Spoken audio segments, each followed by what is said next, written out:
Hey SmugStick, it's everyone. Episode 4 of Dragon Ball Daima just came out. And honestly, this might be my favorite episode yet. We got quite a bit of new information, and a really good fight. Last time, our heroes went into the demon realm and got their plane stolen. So now we're walking around everywhere. This episode is titled Chatty. In the last video, I said that this was in reference to Pansy, but she only talks twice in this entire episode. Instead, I'm pretty sure it's about Goku. He's completely amazed by everything in this episode. We once again get the reinforcement of the idea that the gas in the air is so heavy that flying is not just difficult, but very costly on stamina. It's going to take Goku a while to get used to it, so for now we're just walking. But there's nothing in between the cities of the demon realm, so you need to fly to get anywhere. Glorio says that it would be much easier if they did have a plane. As it turns out, the void isn't actually nothingness because there are monsters living there. One of them attacks, but Glorio takes care of him. But this time he doesn't use his gun. Instead, Glorio is getting his Sparking Zero moveset. I guarantee this is going to be his melee super. Glorio taking down that monster is actually quite impressive to Goku, so much so that he says that Glorio might actually be stronger than Shin. This may not sound super impressive, but according to the Daisenshu 2 databook,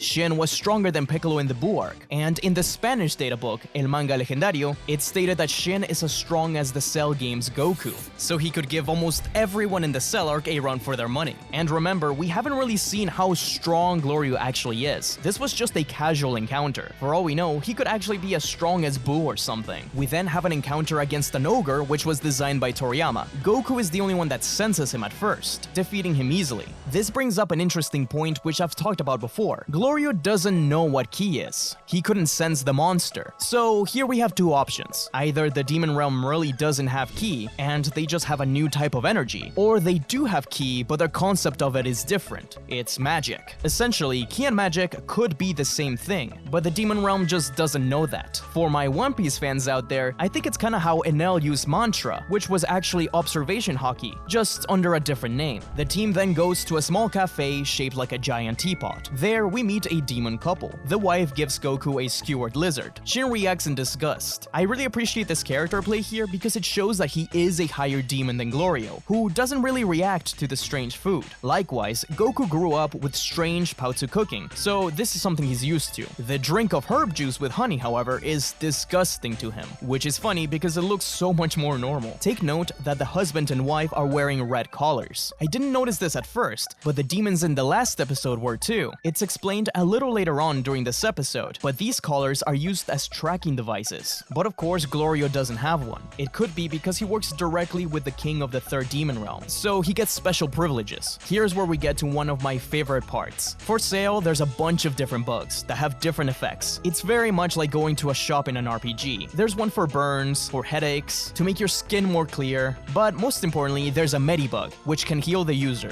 Goku compares it to the sensu beans. And above that, we get a new type of fusion. There's a bug there that can fuse people together. And notice how it shows 3 people in the art. So I definitely think that later on in the show, we're going to get a 3-way fusion. You know, now that I'm looking at the episode back, I realize that she says 2 people when referring to the fusion, but the image is showing 3. I've talked about it on Twitter, and some people are saying that it must be the fusion getting formed in the middle. I'm not sure if I'm convinced by that though. It wouldn't be the first time Dragon Ball has experimented with a multi-way fusion, though they've never done it in the main continuity. I really hope that it's a 3-way fusion. I think it'd be really cool and something different. I wonder who's going to be between. The obvious answer would be Goku, Vegeta, and maybe like Piccolo, but I think it's going to be something weirder. Perhaps Goku, Shin, and Glorio or something. There's this really cute moment where Goku gets so excited about the bugs that he begs Glorio to buy them for him, and he does. He also keeps mispronouncing Glorio's name as Goliro, which is pretty funny. I will say the character work in the show is really good. They make Goku adorable in this, and so they buy a ride on the Sky Seed. Turns out this is what they were flying on in the ending, the thing that I thought was a Q-tip. Since this is an anniversary show, there's obviously going to be some callbacks to earlier works. In this case, the Sky Seed seems like an allusion to the Tao Pai Pai flying pillar. The seed comes from the Great Fiend Flower and acts like a rocket. A huge motif of the show has been that so many things are nature-based. This is in line with the way various demons are being named after flowers, like Glorio and Pansy. Even Shin's race, the Glint, or in Japanese Gurindo Jin, being an anagram for acorn. It turns out they actually can't drive it, they're just being propelled. A great version of Jaka Jakan plays here, and they fly out just in time. Goku wants to try the bugs so they can fly and get their stamina back by eating the bugs, but the others don't want to. We then get a little bit more more lore on the Dragon Balls in the Demon Realm. Glorio says that the Demon Realm Dragon Balls are the original ones, but we've been told that many times before. At first, the Earth Dragon Balls were the original, then it was Namex, then it was the Super Dragon Balls, and now it's the Demon Realm. I still think that the Super Dragon Balls are the original ones, as created by Zalama in the year 42, but who knows, they really could just be retconning that. It could be that either Zalama was a Namekian who fled the Demon Realm and created the Super Dragon Balls based on the Demon Realm ones, though I doubt it. I still think the Super Dragon Balls are the original, and Glorio just isn't aware of them. Just like we speculated, there's one Dragon Ball per Demon Realm. Each is being guarded by the Tamagami. Unlike every other set of Dragon Balls we've seen, their location isn't a secret. Everyone knows where they are. This is a pretty cool twist on how we usually do the Dragon Ball hunt. You have to steal them from the Tamagami in order to get your wish granted, something no one has ever been really able to do. Shin insists that they rescue Dende first, but Goku is really excited to fight the Tamagami, so they can rescue Dende and get their body back. In the end, they agree to use the Demon Realm Dragon Balls to rescue Dende, and later go back to normal with the Earth Dragon Balls. Glorio agreeing to this makes Shin very suspicious. This has been pretty much Shin's role through the entire show. He's either being absolutely terrified or absolutely suspicious, but I do really like his dynamic so far. They find a new city, the one from the trailers. Goku goes to drink from a fountain, where a fish that looks very similar to the Oracle fish pops his head up. They then go into the center of the city, where they run into the Gendarmerie, the Supreme Demon King's police force. They have erected a new statue of Goma, very similar to the Dabura one from the previous episodes. But I do think that Dabura was actually liked in the Demon Realm. I mean, I didn't think Goma was gonna be a good guy, but he is definitely a dictator. He's making every citizen pay him 3 gold coins. We don't know if this is actually a lot. I think the population of the third Demon Realm is just really poor, so Goma really is just a jerk. Something interesting here is, if they can't pay any coins, then they will take away 9 years of their life using a machine that sucks up their life force. This reminds me of Babidi stealing Kili. I wonder if that is what they're stealing. Did a few years of Gohan's life get stolen from him when Spopovich took his Kili? Is Kili the equivalent of like